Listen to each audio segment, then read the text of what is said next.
یہاں 22ویں پارے کے ابتدا کے اندر اللہ تعالیٰ جل شانہ نے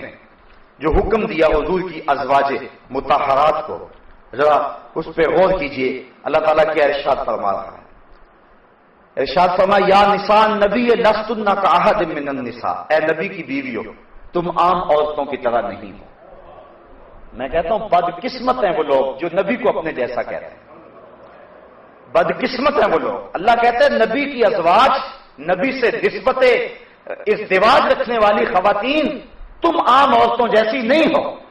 چونکہ تمہاری نسبت رسول سے ہو گئی ہے۔ جس کی نسبت رسول سے ہو جائے وہ عام عورتوں کی سب سے اٹھ کر امتیاز کی سب پہ بیٹھ جاتی ہے، پھر نبی کا اپنا مرتبہ کیا ہوگا؟ تو لوگ دھوکہ کھا گئے۔ حضرت صاحبزادہ سید فیض الحسن شاہ علیہ رحمہ ایک بڑی خوبصورت بات کہا کرتے تھے، میں اس پہ لمبی گفتگو نہیں کرتا، لیکن یہ 2 جملے بہت کافی ہوں گے۔ آپ فرمایا کرتے تھے، تو نے حلیمہ کی بکریوں کے پیچھے پیچھے تو دیکھا ہے، سدرہ پر جبریل کے آگے آگے کیوں نہیں دیکھا؟ اور اقبال کہتا ہے کہ تو نے یوسف کو کنویں میں دیکھا تو کیا دیکھا؟ ارے ناداں جو مطلق تھا مقید کر دیا تو ابھی تک کنویں میں دیکھ رہا ہے، وہ تو مصر کے تخت کا مالک بھی بنا ہوا ہے۔ تو اپنی نظر کو بدلنے کی ضرورت ہے۔ تو اللہ فرماتا ہے یا نساء نبی، اے نبی کی ازواج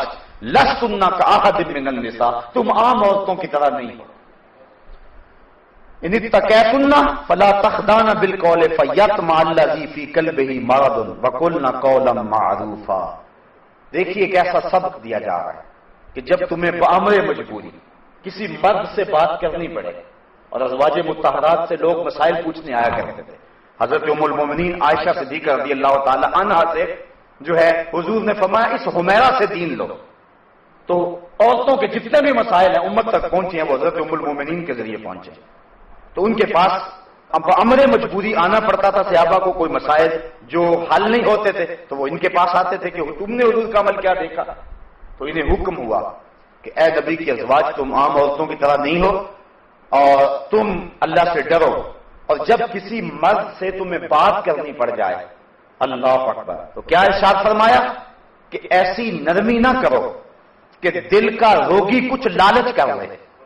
یعنی اپنے لہجے کے اندر ایسی نرمی پیدا نہ کرنا کہ جس کے دل کے اندر کھوٹ ہے اور روگ ہے وہ تمہارے لہجے کے گداز اور لہجے کی نرمی سے کوئی اور معنی حاصل کر لے اور تمہاری طرف مائل ہو جائے۔ کہا نہیں، وَقُلْنَا قَوْلًا مَعْرُوفًا، ہاں تم اچھی بات کرو، وقار کے ساتھ بات کرو، لیکن عورت کو حکم ہے کہ اگر اسے غیر مرد سے بات کرنے کی نوبت آ جائے، یہ لفظ بول رہا ہوں، نوبت آ جائے بامر مجبوری، تو اس کے لیے بھی شریعت نے آداب مقرر کر دیے کہ وہ غیر مرد سے مٹک مٹک کر کے اپنے لہجے کو سوار سوار کر کے لفظوں کے غلاف اپنے مفہوم پہ چڑھا چڑھا کے اور جو ہے وہ مختلف جملوں کو ترتیب دے دے کے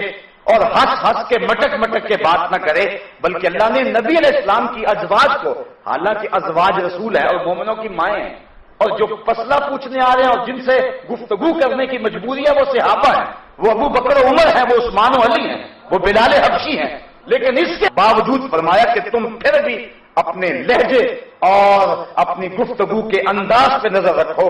کہ یہ پاک تینت لوگ تو آیا کرتے ہیں، کوئی ایسا بھی آ سکتا ہے کہ جس کے دل میں روگ ہو اور تمہارے لہجے کی نرمی سے وہ کوئی اور معنی اخذ کر لے، اس لیے تم اچھی بات کرو لیکن اپنے لہجے کے جو ہے وہ نرمی اور لہجے کی لچک پیدا نہ کرو تاکہ جو ہے وہ تمہارا روب ان کے اوپر برقرار رہے۔ تو یہ تو ام المومنین اور ازواج مطہرات کو جو مومنوں کی مائیں ہیں امہات المومنین، یہ ان کو حکم دیا ہے۔ اور آج موجودہ دور میں جس طرح عورت مرد کے ساتھ بات کرتی ہے اور اگر کوئی تھوڑی سی لہجے کے اندر سختی یا مختصر بات کر کے جو ہے وہ عورت مرد سے بات چھوڑ دے تو لوگ کہتے ہیں کہ تیری بیوی جو ہے وہ اکھڑ ہے، اس کو بولنے کی تمیز نہیں ہے، یہ تانے سن لو کوئی بات نہیں ہے، لیکن یہ تانے دنیا پہ ہے، اصل ہماری زندگی آخرت کی زندگی ہے، ہم نے اس کا حسن اور اس کا نور اور اس کی روشنی دیکھنی ہے۔